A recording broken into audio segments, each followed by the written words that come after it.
दशमस्कन्धः अथैकोनचत्वारिंशोऽध्यायः 39th chapter उवाच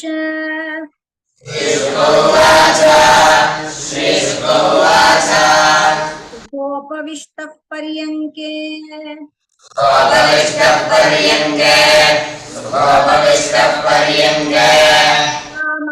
रामकृष्णोरुमानितः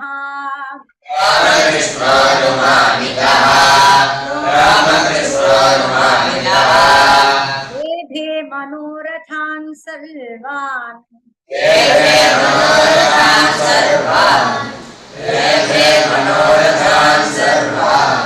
पथियान् सचकारः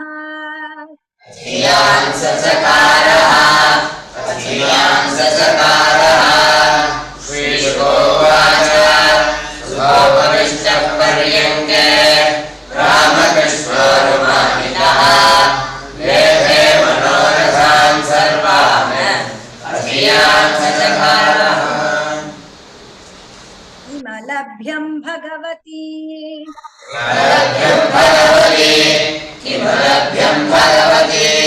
प्रसन्ने श्रीनिकेतने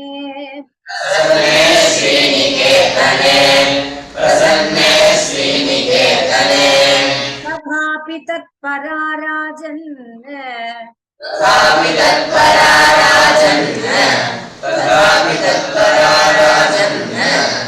हि वाञ्छन्ति किञ्चन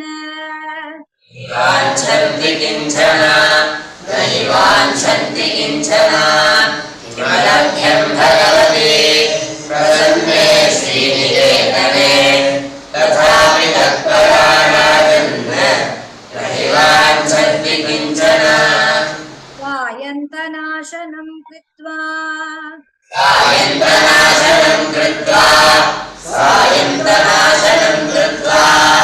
भगवान् देवकीसुतः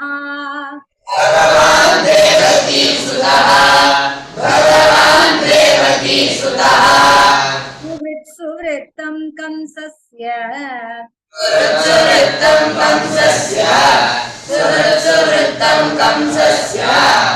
अप्रच्छ अन्यच्चिकीर्षितम्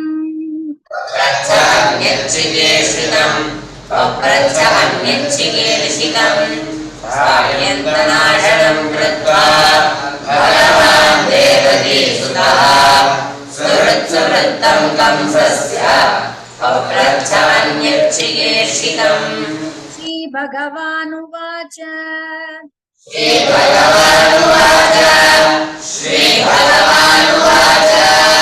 तात सौम्य आगतः कच्चित्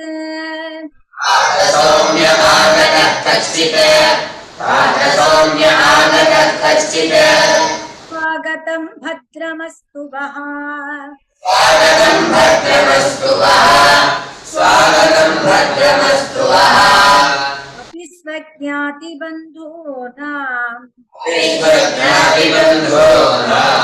अपि स्वज्ञातिबन्धूनाम् अनमीवम् अनामयम्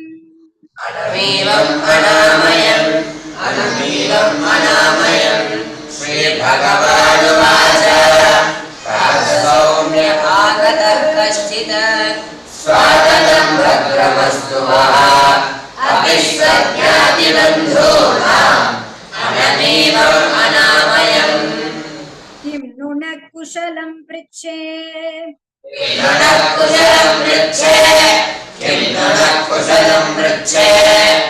धमाने कुलामये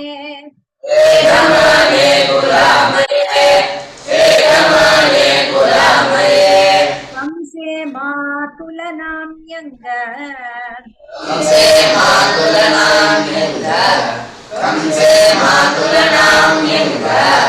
स्वानाम्नस्तत्प्रजासु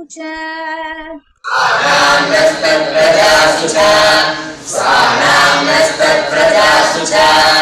किं नु न कुशलं पृच्छे एधमाने कुलामये कंसे मातुलनाम्यङ्ग स्वानाम्नस्तत्प्रजासु च अहो अस्मदभूद्भूरि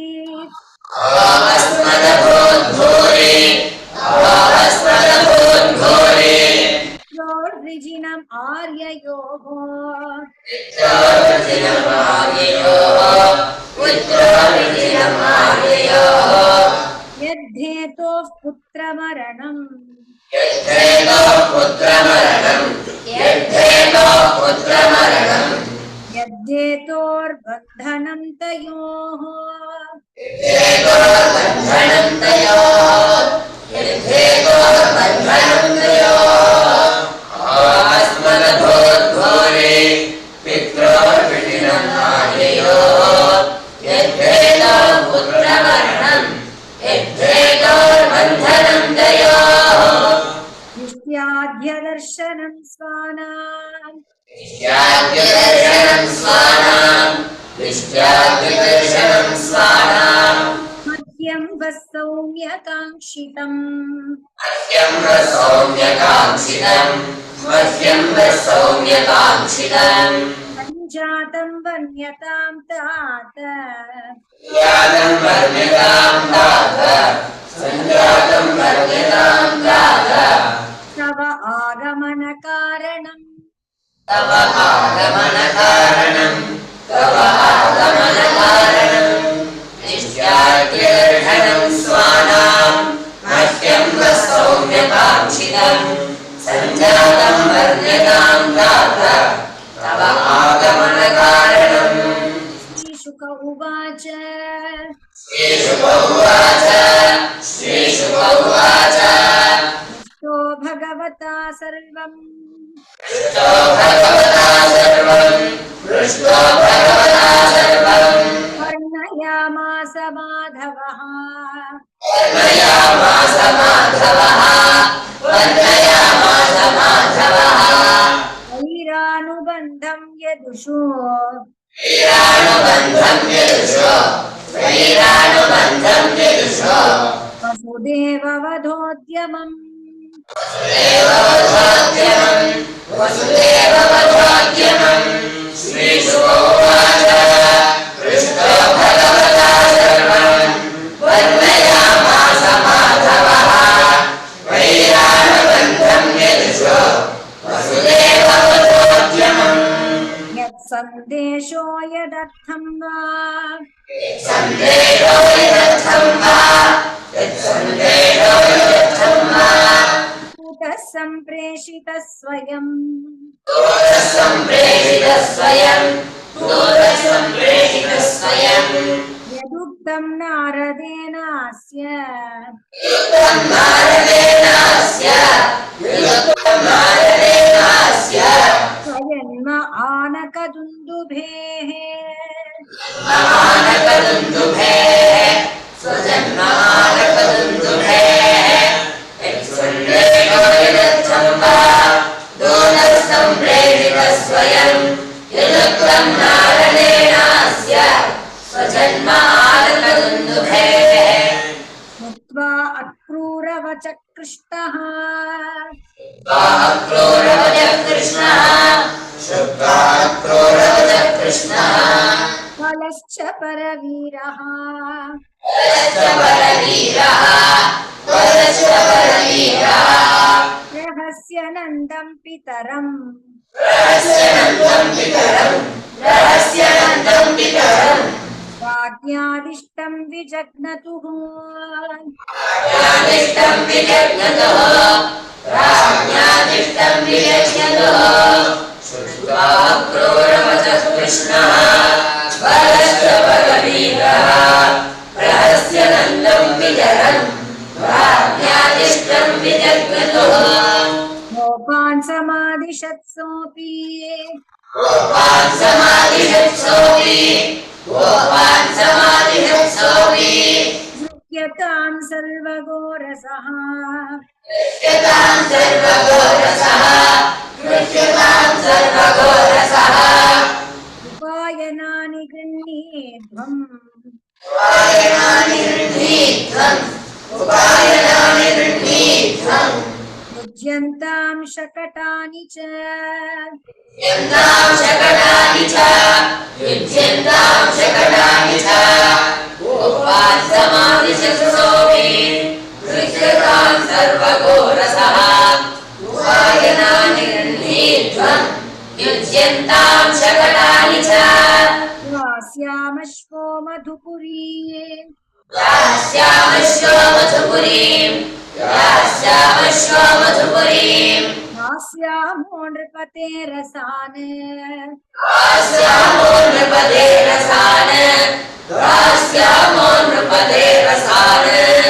द्रक्ष्यामस्सु महत्पर्व रक्ष्यामस्तु महत्पर्व रक्ष्यामस्तु महत्पर्व यान्ति जानपदा किल यान्ति जानपदा किल यान्ति जानपदा किल एवम् आघोषयक्षत्रा एवम् आघोषयच्छत्रा एवम् आघोषयच्छत्रा नन्दगोपस्व गोकुले नन्दगोपस्व गोकुले नन्दगोपस्व गोकुले यास्यामश्वो मधुपुरीम् दास्यामो नृपते रसान् रक्ष्यामस्तु महत्पर्व यान्ति जानपदा किल एवम् आघोषयच्छत्रा नन्दगोपस्व गोकुले गोप्यस्ताः तदुपश्रुत्य गोप्यस्ताः तदुपश्रुत्य बभूवुः व्यथिता वृषम् बभूवुः व्यथिताभृशम् बभूवुः व्यथिताभृशम् रामकृष्णौ पुरीमेतुम् रामकृष्णो पुरीमेतुम् रामकृष्णो पुरीमेतुम् अक्रूरं व्रजमागमत् अक्रूरम् व्रजमागमत् अक्रूरम् व्रजमागतम् गोप्यस्ताः तदुपश्रुत्य बभूवुः व्यथिताभृशम् रामकृष्णो पुरीम् नेतुम् अक्रूरम् व्रजमागतम् काश्चित्तत्कृतहृत्ताप काश्चित्तत्कृतहृत्ताप काश्चित्तत्कृतहृत्ताप श्वासम्लानमुखश्रियः श्वासम्लानमुखश्रियः श्वासम्लानमुखश्रियः संसद्दुकूलवलय संसद्दुकूलवलय संसद्दुकूलवलय केशग्रन्थ्यश्च काश्चन केशग्रन्थ्यश्च काश्चन केशग्रन्थ्यश्च काश्चन काश्चित्तत्कृतहृत्ताप श्वासम्लानमुखश्रियः संसद्दुकूलवलय केशग्रन्थ्यश्च काश्चन अन्याश्च तद् अनुध्यान अन्याश्च तदनुध्यान निवृत्ताशेषवृत्तयः निवृत्ताशेषवृत्तयः नाभ्यजानन् इमं लोकम् नाभ्यजानन्निमं लोकम् आत्मलोकं गता इव आत्मलोकं गता इव अन्याश्च तदनुध्यान निवृत्ताशेषवृत्तयः नाभ्यजानन्निमं लोकम् आत्मलोकं गता इव स्मरन्त्यश्च अपराशौरेः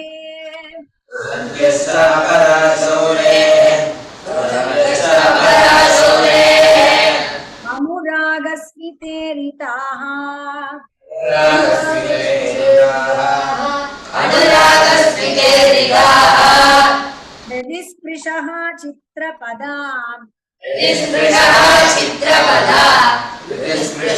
चित्रपदा यः सम्मुमुः स्त्रियः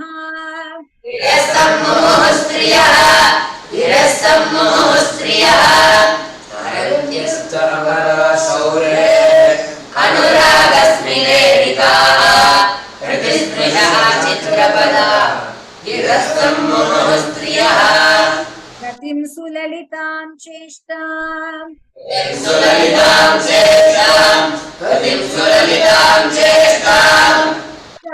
सावलोकनम्